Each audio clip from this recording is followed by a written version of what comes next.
మేము భోజనాలకు వెళ్తానని చెప్పాం. అలా ఎప్పుడు కూడా మా సంపూర్ణ సహాయ సహకారాలు మేము ఉంటాయి.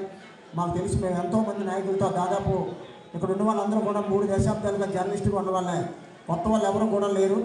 అలాగే ఈరోజు మరి ఇంతమంది కలిగి కూడా ఈ మమ్మల్ని పరిచయం చేసుకుందామని చెప్పేసి మిమ్మల్ని ఆహ్వానించుకోవడం జరిగింది. అలాగే ఈరోజు మరో గౌరవ అతిథి స్థితప్రజ్ఞ ఫౌండేషన్ చైర్మన్ సత్యనారాయణ గారిని కూడా వేదికపైకి సాధారణంగా ఆహ్వానిస్తున్నాం. ఆయన ప్రముఖ చార్టెడ్ అకౌంట్, జీవీఎంసీతో పాటు అనేక బిఎంఆర్డీ అవన్నీ కూడా సత్యనారాయణ గారే చార్టెడ్ అకౌంటెంట్ దానికి, ఆయన్ని కూడా ఆహ్వానించుకున్నాం.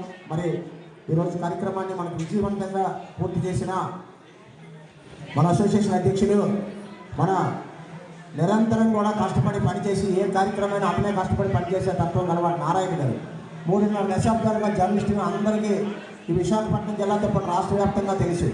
అతనికి ప్రత్యేకంగా నారాయణ గారికి ధన్యవాదాలు తెలియజేస్తున్నాను.